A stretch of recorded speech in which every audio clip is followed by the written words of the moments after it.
అవసరం మీద మాట్లాడే సందర్భంలో వారికి విన్నపం. నమస్కారం. మునుగోడు శాసనసభ్యుని రాజీనామా, ఎన్నికల వాతావరణం, రాజకీయ పార్టీలు, అభివృద్ధి, సంక్షేమం, రాజకీయ ఎత్తుగడలు, అదేవిధంగా సెంటిమెంట్ వ్యవహారాలు చోటు చేసుకుంటున్న నేపథ్యంలో మాట్లాడాల్సిన పరిస్థితిగా నేను భావిస్తున్నాను. సరే, ప్రజాస్వామ్యాన్ని ఎంచుకున్నాం. ఒక శాసనసభ్యుడు అభివృద్ధి జరగలేదనే కారణాన్ని ముందు పెడుతూ ఈ ఎన్నిక రావడానికి ఆస్కారం చేసి ఇక్కడ ఎన్నికల వాతావరణంలో రాజకీయ పార్టీలు, మేము కూడా కాంగ్రెస్ పార్టీ కూడా సమావేశాలు ఏర్పాటు చేశాం. మొన్న కేసీఆర్ ముఖ్యమంత్రిగా ఒకరోజు ముందుగా, తర్వాత ప్రకటించి, నిన్న బీజేపీ అమిత్ షా గారు రావడం, ఎవరికి వాళ్ళు సంకలు గుద్దుకుంటున్నారు. ఏదో ఎన్నికల్లో జనం బాగా వచ్చారండి. ఇవాళ ఇది తాతకు దగ్గులు నేర్పినట్టుగా కనబడుతున్నది. ఏ ఎన్నికల సమావేశాలలో ఏ పార్టీకి జనం రాలేదో చెప్తారా?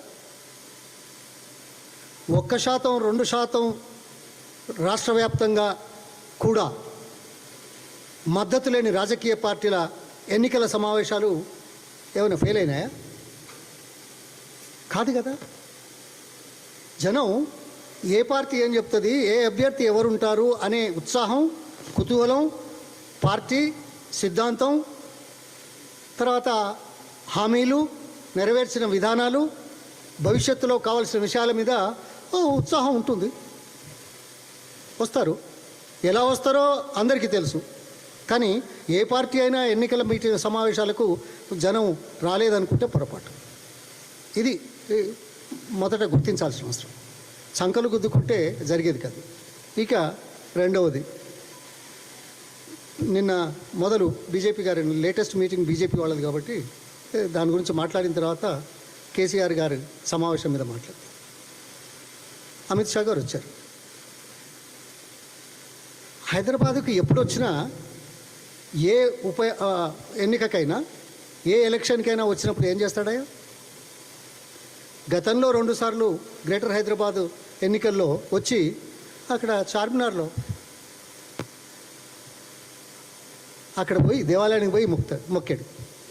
నిన్న పబ్లిక్ మీటింగ్కి వెళ్ళే ముందు సికింద్రాబాద్లో ఇవాళ ఏం ఉత్సవాలు జరుగుతున్నాయి అక్కడ. ఇది ఆ టైం కాదు కదా. ఓహో, ఆ బోనాలు ఎప్పుడు అయిపోయినాయి, సంవత్సరానికి ఒకసారి చాలా పెద్దగా జరుగుతాయి. నేను అదేమన్నా ఉన్నదే అనుకున్నాను, ఎందుకంటే నాకు పూర్తిగా తెలియదు. అయితే అక్కడ వారు సందర్శించారు. నేను తప్పు పట్టలేదు. కానీ ఎన్నికల సమయంలోనే, ప్రచార సమయంలోనే దేవతలను గుర్తించినట్టుగా సెంటిమెంట్ను చూపించడానికి చేసే ప్రయత్నం మొదటిది. రెండవది, రాజకీయాలు పరిపాలన కదా. సరే, దేవతలది వచ్చింది. మీటింగ్లో ఏం చెప్పాడయ్యా? ఓహో, సెప్టెంబర్ 17 ఏంటది? తెలంగాణ విమోచన దినం. అధికారంలోకి వచ్చిన తర్వాత చేస్తూ ఉంటున్నాడు. ఓహో, 1 ఓటు 2 రాష్ట్రాలని దాదాపు 2009లో కాంగ్రెస్ పార్టీ హామీ ఇచ్చింది, సోనియా గాంధీ గారు. వీళ్ళు 91లో అనుకుంటున్నారు, ఎక్కడో somewhere around, subject correction. 1 vote 2 రాష్ట్రాలని తెలంగాణను మోసం చేసి, తెలంగాణ బాధితులుగా ఉండడానికి నెపం చేసిన హామీ ఇచ్చి, అన్యాయం చేసి 3 రాష్ట్రాలు ఇచ్చి తెలంగాణ ఇవ్వకుండా ఏం ముఖం పెట్టుకొని వాళ్ళ బీజేపీ వాళ్ళు విమోచన దినం చెప్తామంటారో సమాధానం చెప్పాల్సిన అవసరం ఉంది. ఇవాళ ప్రజల ముందు ఈ మాటలా? అయ్యా కేసీఆర్, నాకు ఎప్పుడు కేసీఆర్ అనిపోతుంది. అమిత్ షా గారు 8 సంవత్సరాలు అవుతున్నది కదా ఈ రాష్ట్రంలో. మరి 8 సంవత్సరాల నుంచి బీజేపీ ప్రభుత్వం ఏం చేసిందో చెప్పారా? చెప్పారా? చేస్తామన్నది చెప్పారా? ఎన్నికల అంశాలు చెప్పలేదు, చేస్తామన్నది మీరు చేసింది చెప్పలేదు. కానీ భావోద్వేగాలను రెచ్చగొట్టేందుకు, సొమ్ము చేసుకునేందుకు రాజకీయ ఎత్తుగడల్లో భాగంగా మీరు చేసే విధానాలు ప్రజలు గుర్తిస్తున్నారని మేము హెచ్చరిక చేస్తున్నాం. అంతేకాదు, ఏంటయ్యా, ఎవరయ్యా వీళ్ళు? ఇంత పెద్ద దేశం, గతంలో బ్రిటిష్ వాళ్ళు ఈ దేశాన్ని వ్యాపార రీత్యా వచ్చి కొల్లగొట్టుకొని అధికారంలోకి వచ్చి అధికారం చెలాయించి దేశ సంపదను, దేశ ఆర్థిక వ్యవస్థను చిన్నాభిన్నం చేసి ప్రపంచంలో ధనవంతులు కావడానికి చేసుకున్నారు వాళ్ళు. బ్రిటిష్ వాళ్ళు స్వాతంత్ర పోరాటం, స్వాతంత్రం, ఈ 75 సంవత్సరాల పరిపాలన, ఈ దేశం మళ్ళీ గత చరిత్రను ముందు పెట్టుకొని అదే స్థాయిలో ప్రపంచంలో 3వ ఆర్థిక శక్తిగా ఎదగడానికి, అందరూ గర్వపడే విధంగా ఉండడానికి చేసే కార్యక్రమం మరి కాంగ్రెస్ పార్టీ ప్రభుత్వాలలో వచ్చిన వాస్తవం ఒకటైతే, ఇవాళ మీరేం చేస్తున్నారు? మీకు కావాల్సిన వాళ్ళను, సంపన్నులను, దోచుకునే వాళ్ళను అవకాశాలు ఇచ్చి ఫారెన్ ఎక్స్చేంజ్ లిబరలైజ్ చేసి డబ్బున్న వాళ్ళు దేశం నుంచి ఈ దేశ సంపదను దాటించడానికి చేసే కుటిల యత్నాలు చేస్తూ, ఇది సామాన్య ప్రజలకు అర్థం కాకపోవచ్చు, తెలియకపోవచ్చు, చేస్తూ దోపిడీదారులను, దొంగలను, మీ పార్టీ వాళ్ళను మీరు దేశానికి బయటికి పంపించే అవకాశాలు కల్పిస్తున్న మీరా ఇవాళ దేశం గురించి, పరిపాలన గురించి మాట్లాడేది? నేను ఒక్కటే మాట చెప్తా, ఏం పరిపాలనయ్యా దేశంలో? బుద్ధి ఉండాలా? ఇది పెద్ద దేశం కదా. విద్యుత్ సంస్థలు బాకీలు ఉన్నాయని అడ్వాన్స్ నోటీస్ లేకుండా, వాస్తవాలు తెలుసుకోకుండా ప్రభుత్వం నోటిఫికేషన్ ఇచ్చే దౌర్భాగ్య స్థితి వచ్చి మళ్ళీ 24 గంటల్లో కొన్ని రాష్ట్రాలను తీసేసిన చరిత్ర వల్ల వీళ్ళ పరిపాలన ఎలా ఉందో ఒకసారి గమనించమని కోరుతున్నాను. దేశం మీద, ప్రజల మీద, పరిపాలన మీద అవగాహన ఉందా అని అంటున్నాను. ఇంత చిన్నవాటిలోనే ఇంత పెద్ద తప్పులు చేస్తే, పెద్దవాట్లలో ఎన్ని తప్పులు చేస్తున్నారో మాకు ఎన్ని గంటలు పడుతుందో చెప్పడానికి. ఇది ఆయన కథ. ఏది? బీజేపీ వాళ్ళ కథ. ఎన్నికల్లో వచ్చి చేసే నిర్వాకం. ఇక కేసీఆర్ గారు నిన్న మొన్నటి రోజు ఏదో మీటింగ్ పెట్టాడు, అక్కడ మాట్లాడాడు. ఏం చేశాడు? ఏం చెప్పాడు? మళ్ళీ ఆయనదే సెంటిమెంట్ చూపించడానికి చేసే కార్యక్రమం. అమిత్ షా వస్తున్నాడు, అడగండి అంటున్నాడు. ఏమని? కృష్ణా జలంలో వాటా ఎంత అని. ఓహో, నీళ్లు, నిధులు, నియామకాలన్న నీకు కృష్ణా జలాల్లో తెలంగాణ వాటా తెలవకుండా 8 సంవత్సరాల పరిపాలన చేసేవాని అడుగుతున్నాను. ఒకవేళ అదే కనుక నిజమైతే ఈ 8 సంవత్సరాలలో కేంద్ర ప్రభుత్వంతో ఎక్కడ పోరాటం చేశావు? ఎక్కడ దారుణాలు చేశావు? అసలు సిగ్గుచేటు. పునర్విభజన చట్టంలో ఉన్న అంశాలనే సాధించుకోలేక 8 సంవత్సరాలలో ఇప్పుడు కొత్తగా కృష్ణా జలాల వాటా ఎంత అని సెంటిమెంట్ను చూపిస్తున్నావా? ఇదా మునుగోడు ప్రజలకు నువ్వు చెప్పేది? మునుగోడు ప్రజలకు చెప్పేది, ధైర్యం, దమ్ముంటే ఈ నియోజకవర్గం ఎంత డెవలప్ చేశారో చెప్పాల్సిన అవసరం ఉండే. ఈ పరిస్థితి ఎందుకు వచ్చిందో చెప్పాల్సిన అవసరం ఉండే. ఈ పరిస్థితులు రాకుండా పరిపాలన మంచిగా కొనసాగించడానికి చేసే ప్రయత్నాలు ఏం చేసావో చెప్పాల్సి ఉండే. అది లేదే. సెంటిమెంటు, వాళ్ళ మీద వీళ్ళు, వీళ్ళ మీద వాళ్ళు. ఇక నేను తోడు దొంగలాడాలో లేదో. ఇక ఈయన ఎవరయ్యా? సెంటిమెంటును వాడుకొని అధికారం చెలాయించడానికి, అధికారంలో రావడానికి, అధికారంలో ఉండడానికి చేసిన కుతంత్రాలు తప్ప ఈయనే ఎక్కడతను? తెలంగాణేతరుడు. ఈయన పూర్వీకులు ఎక్కడా? ఆ తర్వాత వచ్చి ఎక్కడున్నారు? తెలంగాణకు వచ్చి ఎన్ని సంవత్సరాలైంది? తెలంగాణేతరుడు తెలంగాణకు వచ్చి తెలంగాణ పరిపాలన, తెలంగాణ సెంటిమెంట్ తోటి తెలంగాణ దోచుకుంటున్న ఈయనే దేశాన్ని దోచుకుంటున్న బీజేపీ వాళ్లకు మరి సమాధానం చెప్తారా? బ్రిటిష్ వాళ్ళను పారదోలన్నట్టు బీజేపీ వాళ్ళను పారదోలుతారు దేశ ప్రజలు. తెలంగాణ నేతలను ఎలాగైతే మనం ఉద్యమాలు చేసి ఒక నినాదాలు ఇచ్చి తెలంగాణ ఏర్పాటు చేసుకున్న తర్వాత తెలంగాణ ఇతరులు కూడా అదే బుద్ధి చెప్పాల్సిన అవసరం ఉంది. తెలంగాణ పరిపాలించడానికి, తెలంగాణకు రావడానికి అర్హత కోల్పోయిన విషయాన్ని ప్రజలకు మేము తెలియజేస్తూ ఉన్నాం. తెలంగాణ మీద నిజమైన దృష్టి ఉంటే ఈ దోపిడీ జరుగుతుందా? వాళ్ళే అంటున్నారు, బీజేపీ వాళ్ళు. ప్రధానమంత్రి అన్నాడు, ఈయన అన్నాడు, అమిత్ షా అన్నాడు, ఎంతోమంది అన్నారు. అత్యంత ఎక్కువ దోపిడీదారు కేసీఆర్. ఏమయ్యా, చట్టాలు ఉన్నాయి, సిబిఐ ఉంది, ఇవన్నీ వాడరే. దొంగలు ఊలు పంచుకున్నారు వాళ్ళు. దేశాన్ని మంచుకున్నట్టున్నది.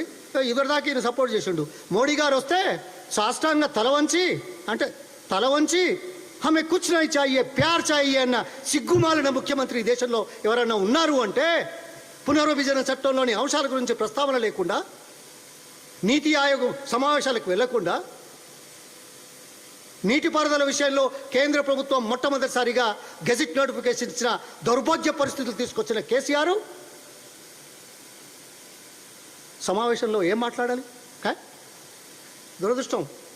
వీళ్ళంతా అక్రమాలలో పోటీ పడుతున్నారు, అధికారం కోసం ఆరాడపడుతున్నారు, ప్రజలను మభ్యపెడుతున్నారు. ఇద్దరు అధికార దుర్వినియోగాన్ని చేస్తున్నారు. ఇది వాస్తవం కనబడుతుంది. ఎక్కడయ్యా మీ ఎన్నికల్లో ఏం చెప్పారు? ఇప్పుడు ఏం చేస్తున్నారు? మళ్ళీ ఈ రాష్ట్రం, ఈ దేశం ఎటువైపు ఎలా ఉండాలి? దేశంలో ఆర్థిక వ్యవస్థ ఎలా తయారైంది?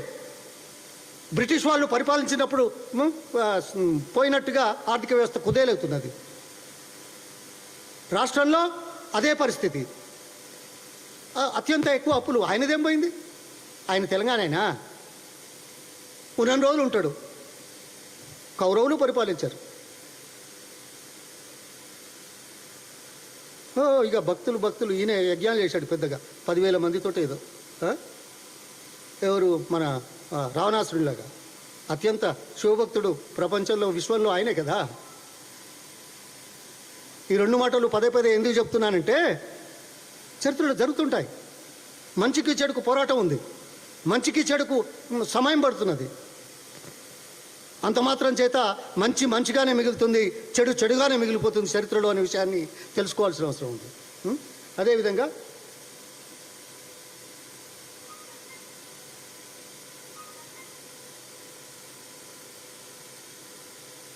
ఇక ఆయన వచ్చి ధాన్యం కొనుగోలు మీద అబద్ధం చెప్పిండు, ఇంకేదో చెప్పిండు, అన్నీ సరిదిద్దుకున్నట్టు, వీళ్ళేదో చేసినట్టు, ఎక్కువ తీసుకున్నట్టు, ఇవన్నీ రకరకాలు మాట్లాడుతున్నారు. ఒకటి, రాజీనామా చేసినంత మాత్రాన ఈ 1.5 ఇయర్లో కొత్త వస్తే నిధులు ఎట్లా వస్తాయి? కేంద్రం ఇస్తుందా? బీజేపీ వాళ్ళు చెప్తారా రాష్ట్ర ప్రభుత్వం ఇచ్చినా ఇవ్వకుండా మేము చేస్తామని? అట్లాగే రాష్ట్ర ప్రభుత్వం ఇచ్చినా ఇవ్వకుండా తెలంగాణకి ఇచ్చిన అభయాల మీద, తెలంగాణ అభివృద్ధికి మేము మరింత చేస్తామని ఎప్పుడని చెప్పాడు ఆయన? ఉన్నాయే ఇత్తలేడా చట్టంలో. ఇక ఈయన ఏదో 2-3 నియోజకవర్గాలు డబ్బా కొట్టుకుని తప్ప తెలంగాణలో మిగతా 115 అసెంబ్లీలు ఉన్నాయి. ఎక్కడికైనా వెళ్దామా? 24 గంటలు కరెంటు అని వయసులకు వెళ్దామా? ఓ మండలకు, ఓ గ్రామానికి? గత 2 సంవత్సరాల నుంచి ఏ రోజైనా ఒక్కరోజు 24 గంటలు ఇచ్చారా మీరు? ఇది మభ్యపెట్టడం కాదా? అందుకే ఇక చాలా ఉన్నాయి. ఇది భూములు, ఇండ్లు, ఇక ఇవన్నీ ఏం చెప్పమంటారు? ఎప్పటికీ చెప్పేటివే కదా. చెప్పి మాకు ఆవేశం ఎక్కువైతున్నది. జనాలు వాళ్ళ ఓపికను ఇంకా పరీక్షించదలుచుకోలేదు ఈ 2 పార్టీలు అనేది నేను చాలా స్పష్టంగా చెప్పగలుగుతాను. దేనికైనా ఒక అంతం ఉంటుంది. అంతం దగ్గరికి వచ్చింది. దేశంలో బీజేపీకి, రాష్ట్రంలో టీఆర్ఎస్కి చివరి రోజులు. ఇది నా జోస్యం కాదు, ఇది చారిత్రక సత్యంగా మారబోతున్నది. దోపిడీదారులు జైల్లో ఉండాల్సిన పని ఉంటుంది. వాళ్ళేమో దేశాన్ని వదిలిపెట్టే పని చేస్తారు కొంతమంది, అయినా తిహార్ జైల్లో ఉండాల్సిన అవసరం ఉంటుంది. ఇక్కడ చెంచల్గూడ జైల్లో ఉండాల్సిన అవసరం ఉంటుంది. ఇది చారిత్రక సత్యంగా మిగిలిపోతుంది.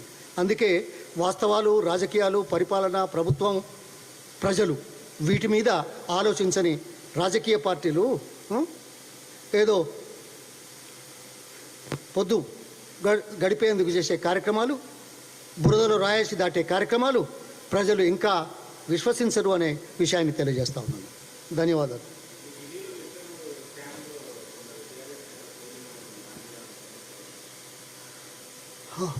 ఏమన్నారు నాకు పూర్తిగా తెలియదు. ఏంటిది మళ్ళొకసారి చెప్పండి.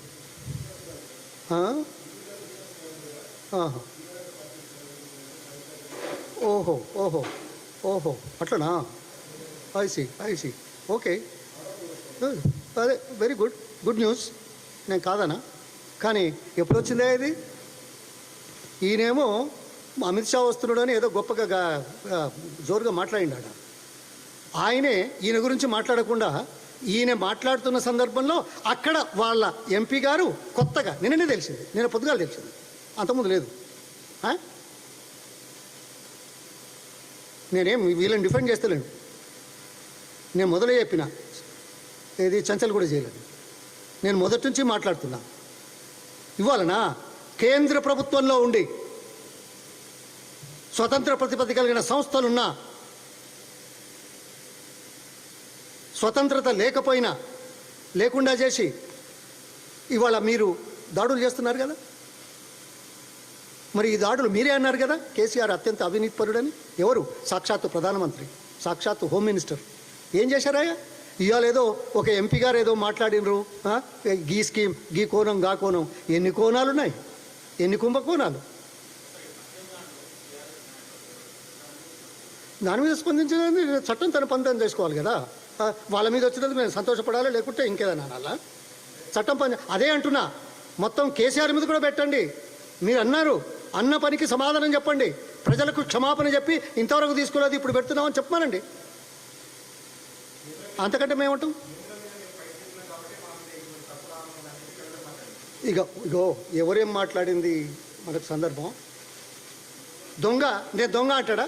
ఒక్క నిమిషం. ఇది దొంగ నేను దొంగ అంటాడా?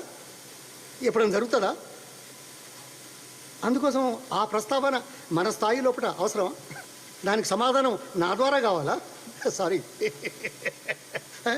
నేను మొదటి నుంచి చెప్తున్నా కదా. నేను కొత్తగా అంటే ఈ మాట వాస్తవం, అంతే కదా. నేను మొదటి రోజు నుంచి కూడా ఆయన మీద కేసులు ఉన్నాయి.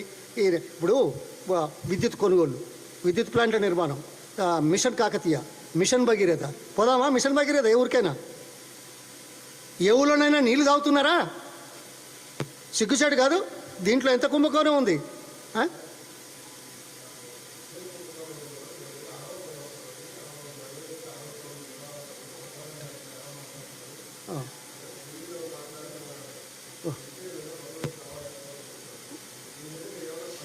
నేను స్పందించేది ఒకటే, ఆరోపణ ఎందుకు వచ్చింది ఒకటి, ఆరోపణలు చేసేవాళ్లే చర్యలు ఎందుకు తీసుకోవట్లేదని అంటున్నా. అయ్యో, సాక్షాత్ ప్రైమ్ మినిస్టరు, హోమ్ మినిస్టరే ఆరోపణ చేసిపోతుంటే వాళ్ళ మీద ఎందుకు యాక్షన్ తీసుకుంటలేరు? ఇనిషియేట్ అయితే లేదు. మీ సంస్థలు ఏం చేస్తున్నాయని నేనే అడుగుతున్నా కదా. నేనే మొదటి నుంచి అంటున్నాను కదా. దొంగ అని ఒప్పుకుంటాడా ఎవరైనా? అది కూడా అన్నాను కదా, అంతే కదా. సో వాళ్ళకి ఇంకా ప్రాధాన్యత ఇవ్వాల్సిన అవసరం లేదు. దొంగలే. ఆ దొంగతనం నిరూపించబడాలి, శిక్ష పడాలి, ప్రజలకు తెలియజేయాలి, ప్రజలు గుర్తించే విధంగా రావాలి. ధన్యవాదాలు.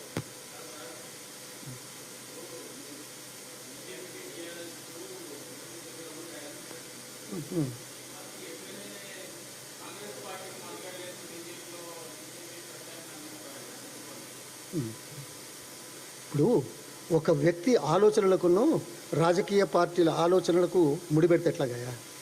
మీ పర్సెప్షన్ తోటి మీరు అడిగే విషయం కానీ, లేకుంటే జనాలకి చెప్పే విషయం కానీ, అది 100% వాళ్ళు నిజమానా లేదా అనేది మేము గుర్తించాలా అందరూ? సార్ అవునయ్యా, ఎమ్మెల్యే పోతారు. ఎంతమంది పోలేదు? ఇంతకుముందు పోలేదా? ఇవాళ కొత్తగా పోతారా? ఎవరెవరి అవగాహన మేరకు పోతారు.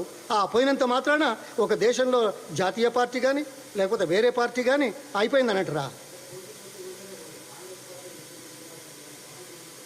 చేసిన దానికి మా పార్టీ ఆల్రెడీ మాట్లాడుతున్నది కదా, మాట్లాడుతుంది. నేను ఎందుకు మాట్లాడలేదు? మేము ఇంటర్నల్గా చాలా మాట్లాడాం. No problem. మేము అట్లా భయపడే వ్యక్తిని కాదు, భయపడే సంస్థ కాదు. ధన్యవాదాలు.